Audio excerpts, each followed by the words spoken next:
पुष्कळ आहे। जे साधक मंडळी मंदिराच्या आजूबाजूला उभे आहेत त्यांना नम्र विनंती आहे, पुढे भरपूर जागा आहे तर कृपया त्यांनी पुढे मंडपामध्ये येऊन बसायचं आहे। पुढे पुढे वा, पुढे वा जरा पुढे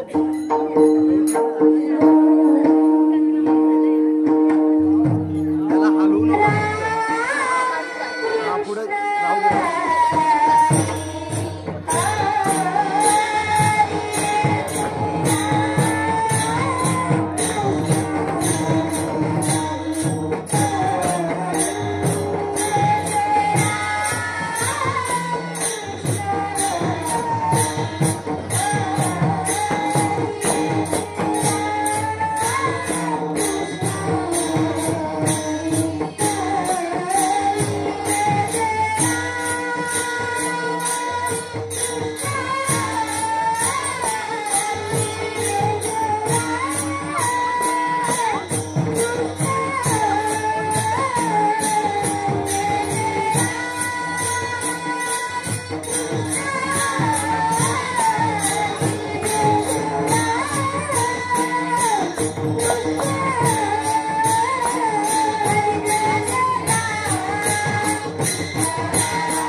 Oh Bye.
बाबाजी सद्गुरु दास तुका अलंकापुरी रम्य सिंहासनस्थं पदं भोजते च स्फुरद्विक्तदेशं विनीन्द्रात् देवी सदा स्तूयमानं समाधि समूर्तिं भजे ज्ञानदेवं नमो ज्ञानेश्वरा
आदत्रेय जननी देवाच्या कासाय वस्त्राकरदण्डधारिणीं कमण्डलू पद्मकरेण शङ्खं चक्रं गदाभूषितवेषनाट्यं श्रीपादराजं शरणं प्रपद्ये क्षीरे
चित्ता समाधान सर्व सुखल्यालो सर्व अलंकार आनंदे निर्भर डुलत असो विठाला विठाला विठाला विठाला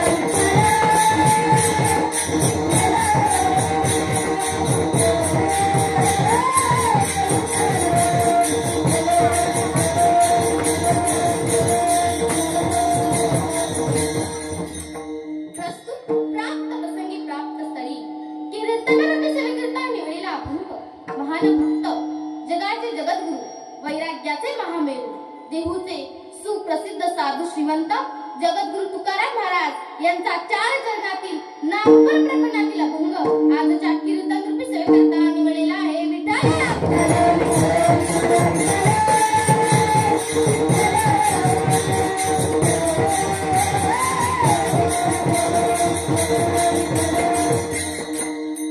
सकल अभंगाच्या माध्यमातून सतत देवाचं नामस्मरण करणारा आग्रह महाराज करतात. सदा नाम घोष करू हरी कथा आणि त्यामुळे चित्त समाधान होईल सर्व सुखल्यालो सर्व अलंकार आणि त्यामुळे आम्हाला सुख प्राप्त आहे सुख मिळत आहे सर्व अलंकार धारण केले आहे आनंदाने निर्भर होऊन नाचत आहे आनंदे निर्भर डुलत असो अशा नामस्मरणामुळे आम्ही अग्निरूप झालो आहोत. जसं त्या अग्निरूपाला आवरण नसतं ना तसं आम्हाला देखील पाप पुण्य अंगाला लागत नाही. हा झाला अभंगाचा शब्दशः भावार्थ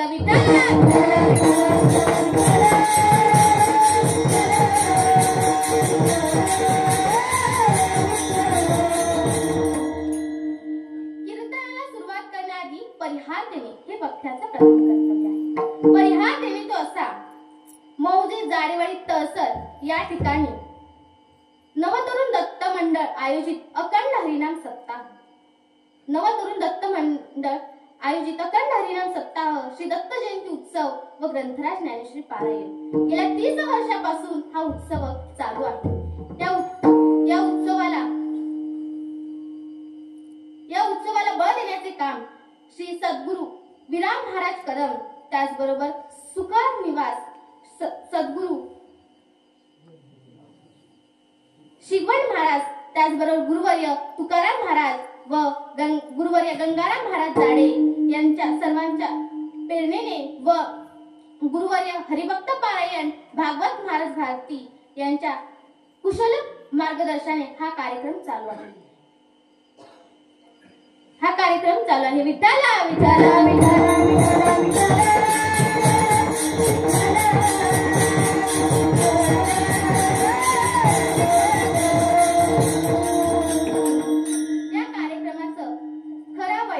खरी समृद्धी आनंददायी वातावरण काय असेल तर आमच्या लाडक्या बहिणी आमचं बचत गट मंडळ व महिला वर्ग या सर्वांना खूप आनंद होत असेल कारण आज त्यांच्याच पार्टीचं कीर्तन आहे.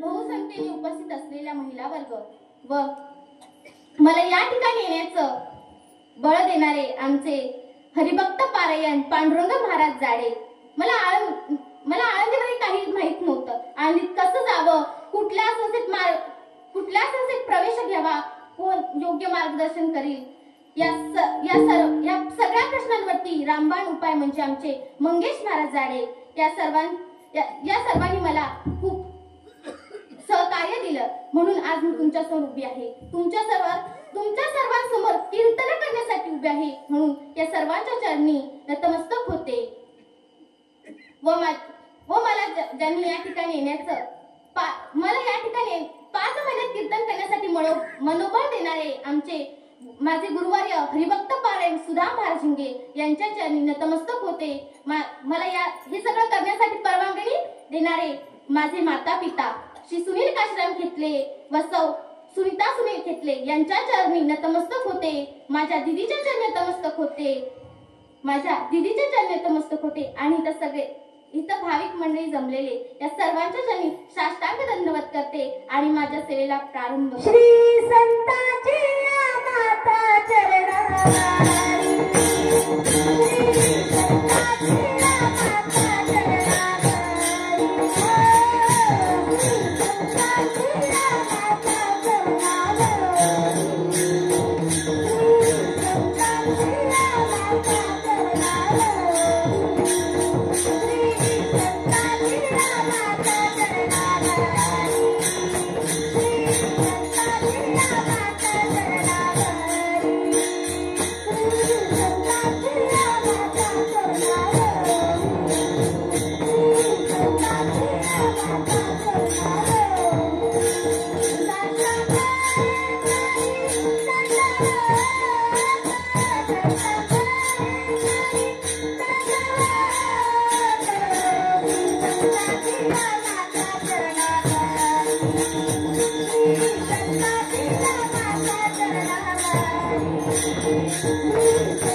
गडबड व धावपळीचा दिवस.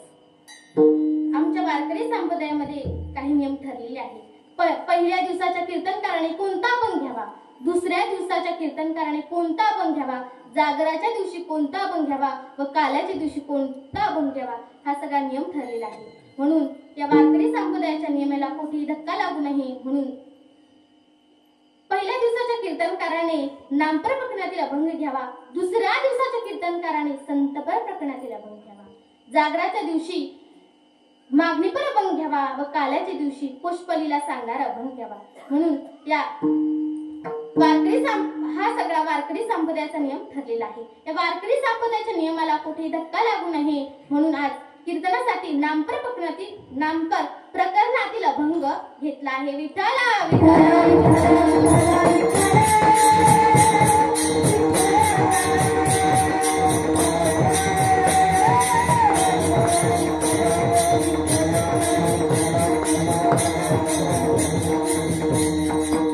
पहिल्या दिवसाचं कीर्तन करण्यास सुरुवात करून द्यायची असते. अगदी असंच की आपण जेवायला बसलो की पान वाढतं, त्यावरती मीठ वाढतं, मीठ वाढलं की जेवण मीठ होतं म्हणून मीठ वाढलं जातं. तसंच विठ्ठला विठ्ठल विठ्ठल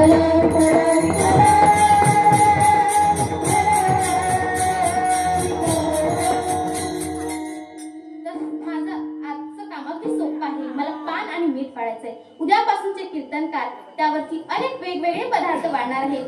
त्याचा आपल्या सर्वांना स्वाद घ्यायचा आहे. विठ्ठला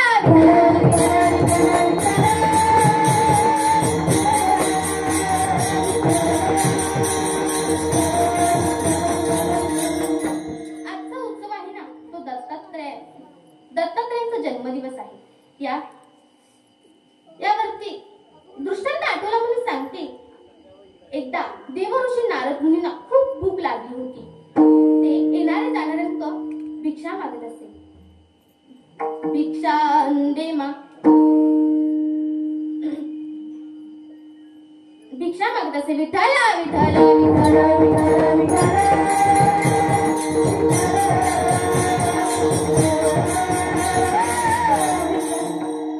भिक्षा मागत असे. भिक्षा दे मा. परत पुढं चालत जावं. परत नारदांना भूक लागावी. मग त्यांनी परत दुसऱ्या घरी जावं आणि भिक्षा मागावी. भिक्षा दे मा. काही करता नारदांची भूक शांत न व्हावी आणि ते भिक्षा मागतच राहावी. त्यांनी पार्वती मातेकडे भिक्षा मागितली, लक्ष्मी मातेकडे भिक्षा मागितली, सरस्वती मातेकडे भिक्षा मागितली, अन्नपूर्णा मातेकडे भिक्षा मागितली, तरीही काही नारदांची भूक शांत न व्हावी. नारद भिक्षा मागतच राहावे.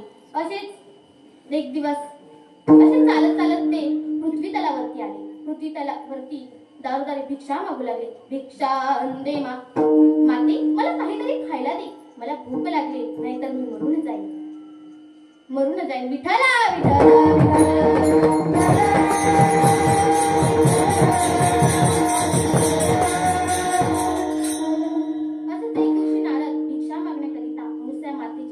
दारामध्ये गेले. भिक्षा दे मा. माते मला काहीतरी खायला दे, मला भूक लागली आहे. अनुसया मातेनं पाहिलं की साक्षात नारदजी माझ्या आश्रमामध्ये आले. या बसा, तुमचं पाद्यपूजन करते. आदरार्थी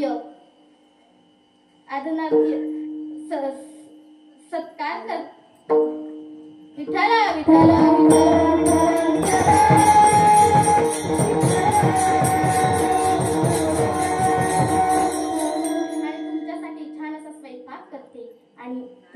नेत्रा. नारदजी म्हणाले, माते मला पटकन काहीतरी खायला दे, मला भूक लागली. अनुसया माते म्हटली, देवा एवढी तुला कसली भूक लागली? नारदजी म्हणाले, काही दिवसापासून मला भूक लागते ती शांतच होत नाहीये. अनुसया माते म्हटली, थांबा. अनुसया मातेनं आपल्या पतीचं स्मरण केलं आणि एक फळ नारदांना खायला दिला. चमत्कार असा घडला की नारदांना जी भूक लागायची ना ती शांत झाली. मग नारदजी अनुसया मातेचं श्रवण करू लागले, स्तुती करू लागले. विठ्ठल विठ्ठल विठ्ठल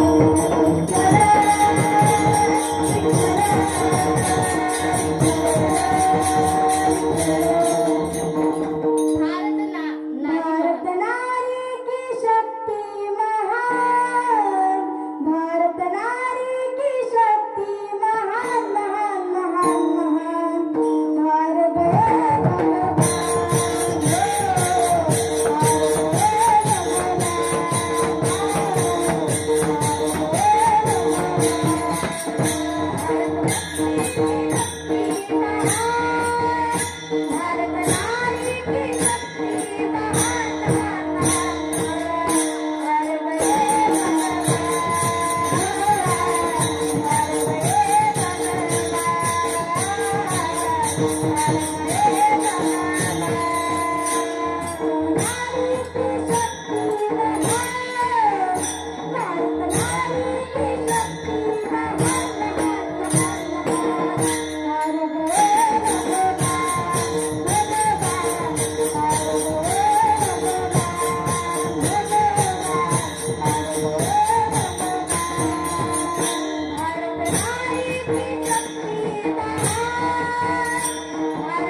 अनुसयासारखी पतिव्रता नाही, अनुसयासारखी पतिव्रता नाही, अनुसयासारखी प्रतिव्रता नाही.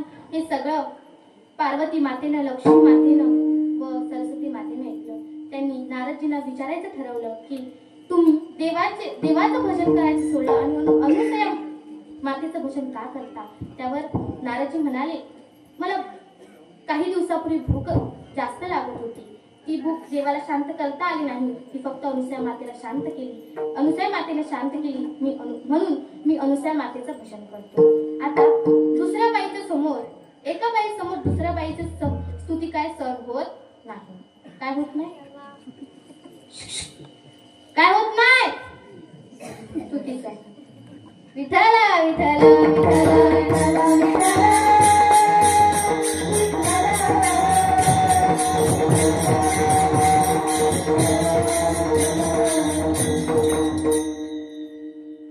एका बाईने एक साडी घेतली तर दुसरी बाई दोन साडी. एका बाईने एक नेकलेस केला की दुसरी बाई किती करते? दोन नेकलेस करते. एका बाईने एक केला की दुसरी बाई दोन करते. बंगला हो बंगला हे तुम्ही दुसराच अर्थ घेता. विठ्ठला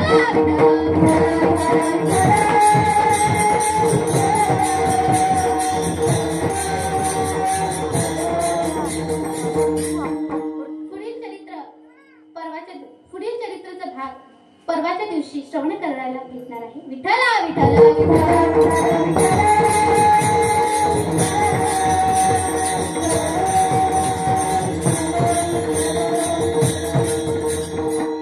आतापर्यंत 3 युग होऊन गेले. प्रत्येक युगामध्ये साधना करण्यासाठी वेगवेगळी साधने होती. प्रत्येक काळाच्या आयुष्यमर्यादा वेगवेगळी होती. सत्य युगामध्ये माणसाला आयुष्य होतं 1,00,000 वर्ष. द्वापार युगामध्ये माणसाला आयुष्य होतं 10,000 वर्ष. त्रेता युगामध्ये माणसाला आयुष्य होतं 1,000 वर्ष आणि कलियुगामध्ये 100 वर्ष आयुष्य. बघा 4 युग आहेत. त्या 4 युगामध्ये एक तप दान तप.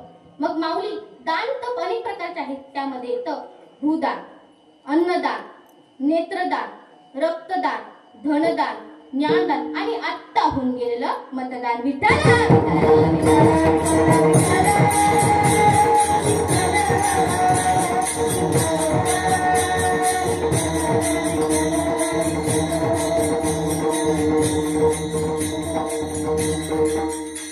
दानाचे अनेक प्रकार आहेत. या कलियुगामध्ये आपण यज्ञ करू शकत नाही, तपही करू शकत नाही आणि दान देखील करू शकत नाही. कारण प्रत्येकामध्ये सामर्थ्य नाही दान करण्याचं इतकं. आता सोपं साधन, जे साधन सहज करता येतं, जे साधन कुणीही करू शकतं आणि जे साधन केव्हा सुद्धा करता येतं, असं सोपं साधन, त्या साधनाचं नाव आहे नामस्मरण. तुम्हाला सर्वांना सहज करता येणारं साधन म्हणजे नामस्मरण. नामसंकीर्तन वैष्णवांची जो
विशेष महत्त्व दिले आहे.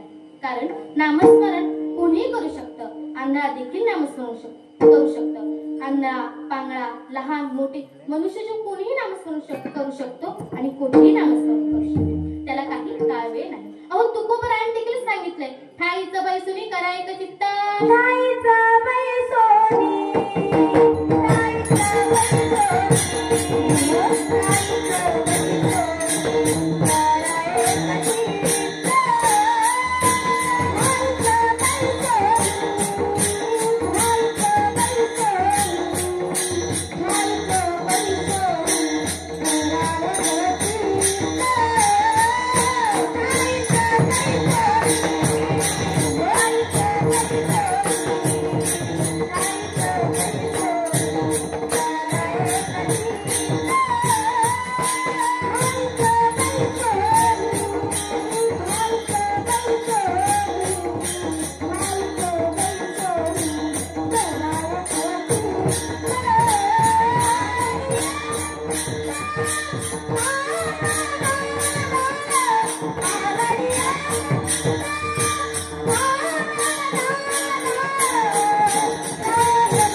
असं नाही. कारण औषध तेव्हा घेतलं जातं जेव्हा त्याची खात्री आहे. कारण औषध तेव्हा घेतलं जातं जेव्हा त्याची खात्री आहे. तर तुम्हा कुणाला विचारलं त्याचा कुणाला अनुभव आहे? एखादं उदाहरण किंवा एखादं दृष्टांत सांगा म्हणजे आम्हाला खात्री बसेल. चोरटा म्हणजे ज्याच्या अंगामध्ये वाल्यखोरचं गुण आहे. जंगलामध्ये राहायचा, येणाऱ्या जाणाऱ्यांची ब्राह्मणांची हत्या करायचा. एक ब्राह्मण मारला की एक खडा त्या रांजणामध्ये टाकायचा. असे त्याचे 7 रांजण भरले होते. एवढं त्यांनी पाप केलं होतं. एक दिवशी नारद मुनी त्या रस्त्याने चालले होते.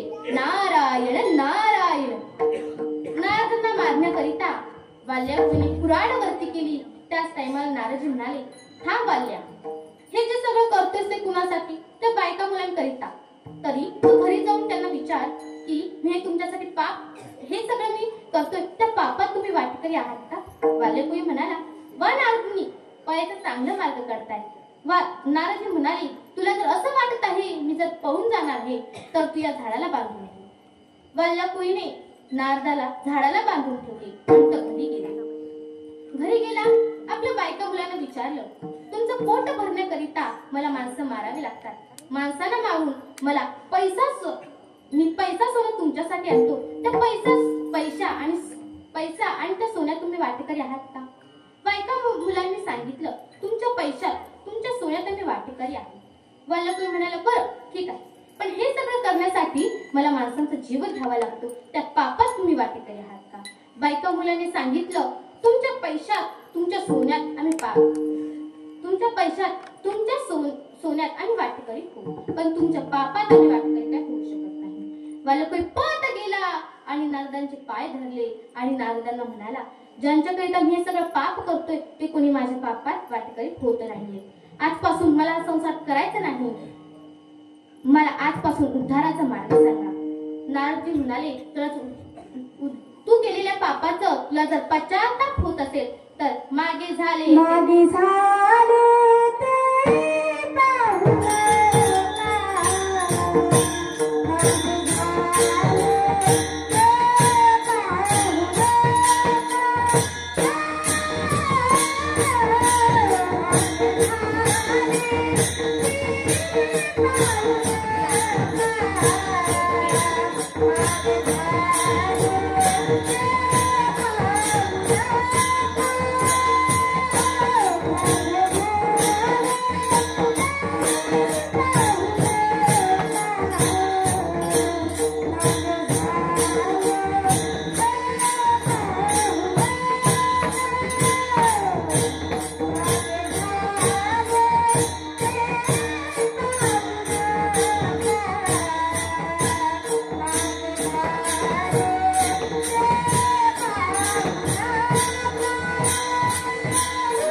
म्हणाला, राम राम म्हणायची सवय नाही रे, मला म्हणता येतं. नारदजी म्हणाले, बरं ठीक आहे, तू फक्त मरा मरा एवढंच म्हण. पण श्रोते तुम्हीच सांगा मला, मरा मरा या शब्दाचा उलट अर्थ काय होतो? काय होतो? तर राम होतो. मरा मरा राम राम म्हणता म्हणता रामाचं इतकं चिंतन केलं की त्याच्या अंगाभोवती मुंग्यांचं वारू तयार झालं, तरी त्या वाल्याकुळ्याला भान नाही. एवढा मोठा वाल्याकुळी होळी याची कीर्ती वाढली गहन.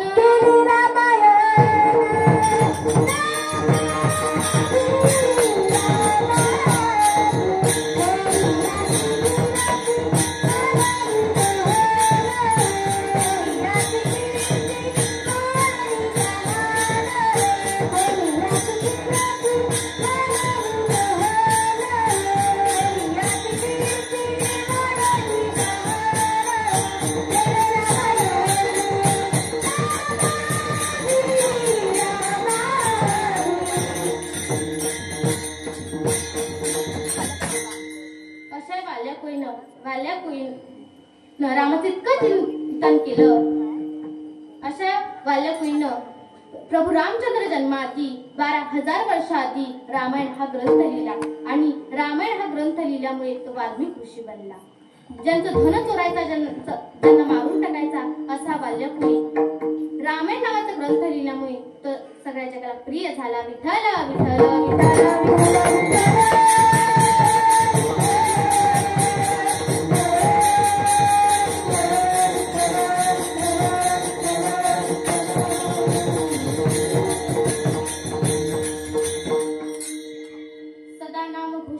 हरिकथा सतत देवाचं नामस्मरण केलं पाहिजे. सततम कीर्तयन्तो मां. सतत देवाचं नामस्मरण केलं पाहिजे. यावरती प्रसिद्ध प्रमाण दिनरजनी हाची धंदा. दिनरजनी हाची धंदा.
माऊली ज्ञानेश्वर महाराज हरिपाठातल्या 5व्या अभंगात सांगतात, भाव विना भक्ती, भक्ती विना मुक्ती, बळे विना शक्ती बोलू नये. सतत देवाचं नामस्मरण करा, कारण नामामध्ये फार मोठी ताकद आहे. सदा नाम घोषक और हरिकथा. जर रामायणामध्ये राम नामाने दगड तरली, मग तुमच्या आमच्यासारखे दगड का तरणार नाहीत? विठ्ठल विठ्ठल.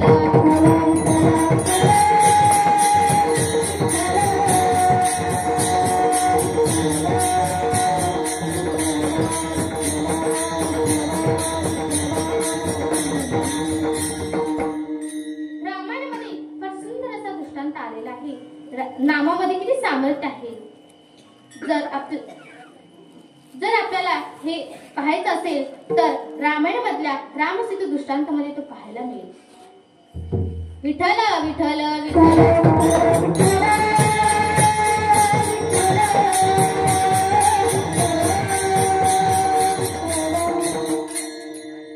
रामाची सीता शोध झाला. रावणाच्या दरबारामध्ये, रावणाच्या राज्यात, रावणाच्या अशोकवनामध्ये सीतेला ठेवण्यात आलेला आहे. हे कळल्याबाबत प्रभू रामचंद्रांनी जाण्याची तयारी केली, परंतु जाण्याच्या मार्गावरती भला मोठा असा समुद्र होता. त्या समुद्राला पार कसं करायचं यासाठी साधन नाही. म्हणून त्या समुद्राने सांगितलं, तुमच्या सैन्यात 2 वानर आहेत. किती? 2 वानरे. त्या वानरांचं नाव आहे नर आणि नील. या 2 वानरांच्या हाताने पाण्यामध्ये दगड तरंगतात. त्या दगडांच्या साहाय्याने तुम्ही फुलं तयार करा आणि त्या फुलावरनं प्रवास करा. दगड तरंगायचे, पण दगडात दगड चिकटत नव्हते. मग दगडात दगड जॉईन कसे करायचे, दगडात दगड एकत्र कसे करायचे, यासाठी हनुमंतरायांनी नामी अशी कल्पना सुचली. ती नामी अशी कल्पना अशी होती, एका दगडावरती राम, प्रभू रामचंद्रांचा रा हा लिहावा आणि दुसऱ्या दगडावरती म हा लिहावा आणि राम म हे दोन्ही दगड चिकटून जायचे. असे करता करता बघता बघता एवढा मोठा पूल तयार झाला की समुद्राच्या काठेपासून ते लंकेच्या भिंतीपर्यंत एवढा मोठा पूल तयार झाला. विठ्ठल विठ्ठल विठ्ठल विठ्ठल.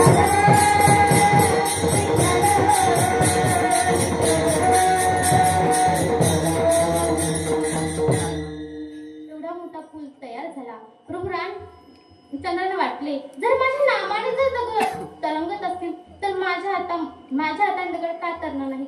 म्हणून प्रभू रामचंद्र थोडेसे बाजूला गेले आणि एक छोटासा दगड घेतला आणि तो पाण्यामध्ये टाकला.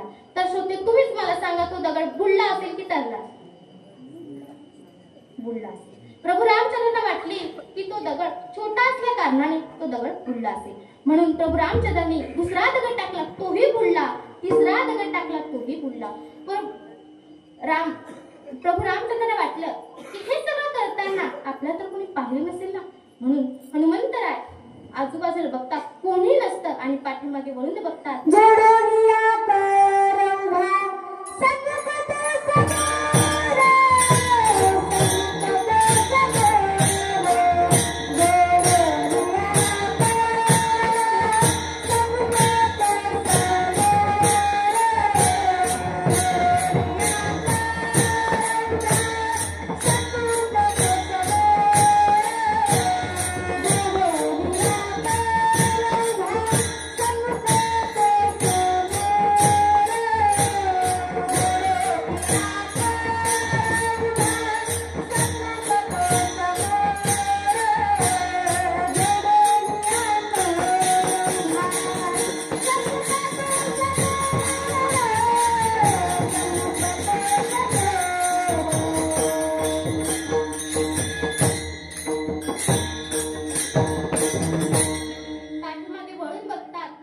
हनुमंतराय हात जोडून उभे.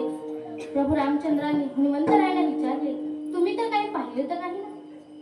हनुमंतराय सांगतात, पहिल्या दगडापासून आम्ही इथे. हनुमंतराय सांगतात की देवा, तुझ्या सामर्थ्य नाही रे, तुझ्या नामात सामर्थ्य आहे. नाम किती श्रेष्ठ आहे, नाम किती चांगलं आहे, हेच तुकाराम महाराज अभंगाच्या प्रथम चरणात सांगतात.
बंधन करतात. पहा ना, माणसाने नामस्मरण केलं पाहिजे या विषयावरती बोलत असताना महाराजच आपल्या रोजच्या व्यवहारातली सोपा शब्द वापरला, सदा. आणि ते म्हणाले, सदा.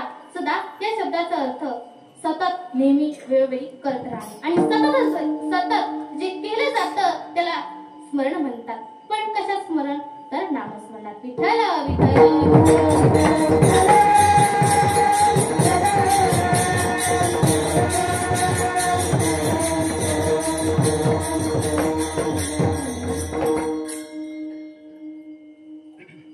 तर नामस्मरण. नेहमी, सतत, नेहमी, सदा हा जो शब्द या ठिकाणी आलेला आहे, आपण जो कार्य करत असतो ना, त्या कार्यामध्ये काही कामे वर्षातून काही कामे एकदा करावी लागतात. शेतीची मशागत झाल्यानंतर जो दाणा आपण टाकतो किंवा भात लावतो, वर्षातून किती वेळा? वर्षातून एक वेळा. सकाळी नाश्ता केला की संध्याकाळी नाश्ता करावा लागत नाही, संध्याकाळी जेवण करावं लागतं. म्हणजे ही सतत क्रिया करावी लागत नाही. एकदा सकाळी अंघोळ झाली की संध्याकाळी अंघोळ करत नाही. कधी करतो? दुसऱ्या दिवशी. कधी करतो? दुसऱ्या दिवशी. विठ्ठल विठ्ठल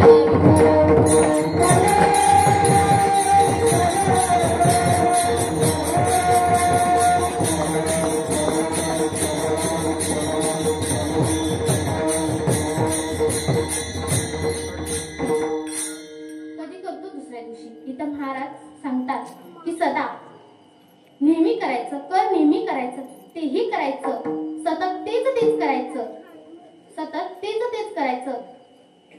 ते कसं करायचं हे विठ्ठल विठ्ठल विठ्ठल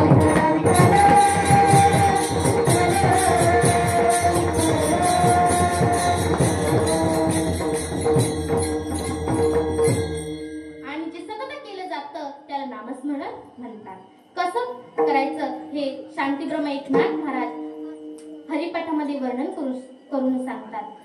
उठता बसता हरी बोला, देता घेता हरी बोला, सर्व कार्य करिता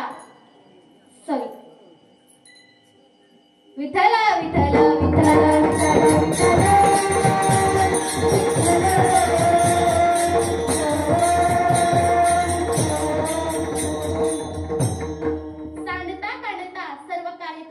हरी बोला, हरीचं चिंतन करा. संतांना आणावं लागत नाही. संत येत असतात, देवाला आणावं लागतं. संत आपल्याला जागृत करण्यासाठी येत असतात. कशासाठी येत असतात? जागृत करण्यासाठी येत असतात. संत दुष्टांचा नाश करण्यासाठी येत असतात. संत या ठिकाणी म्हणतात, धन्य काळ संत भेटी, उठा जागे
द्वितीय चरणात सांगतात.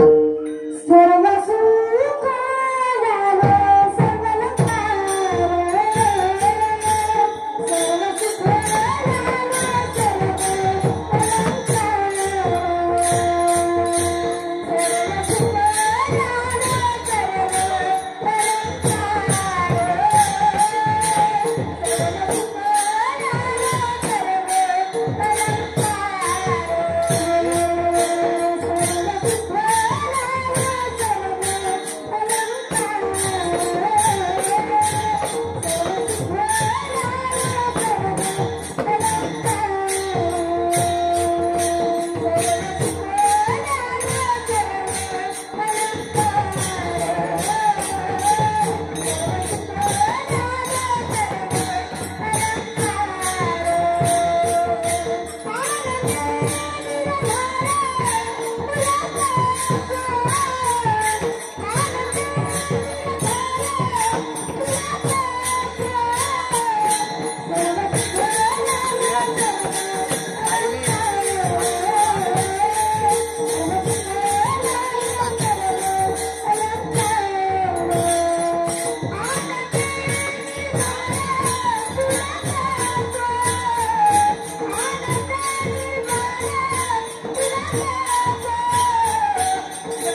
जेवढं सांगितलं तेवढं, जे काही चुकलं असेल ते माझे मला परत करा आणि जे चांगलं सांगितले असेल ते तुमच्या आचरणात घ्या.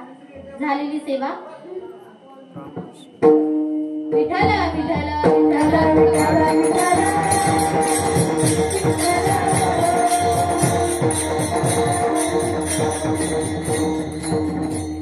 मला गायनारा साथ करणारे हरिभक्त पारायण बालकीर्तनकार वैदवीताई गावंडे, त्याचबरोबर वैष्णवीताई गावंडे, त्याचबरोबर मृदुंगाचार्य ज्ञानेश महाराज चौलवार यांचे आपण म्हणते आणि सेवेला पूर्णविराम. आणि ज्यांनी मला इथे येण्यासाठी आणि ज्यांनी मला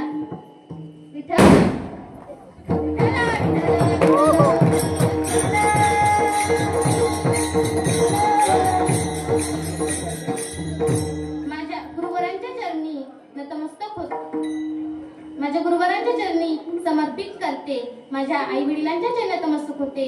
दत्तात्रयांच्या चरणी नतमस्तक होते. श्री गुरुच्या सामर्थ्याने संकट जाई पांघारा. Digambara Digambara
Hãy subscribe cho kênh Ghiền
Mì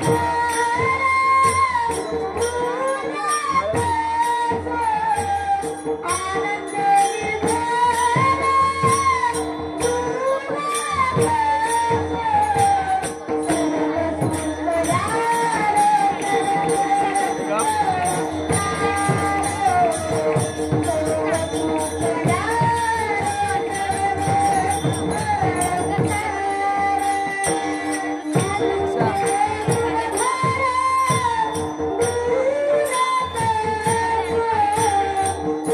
không bỏ lỡ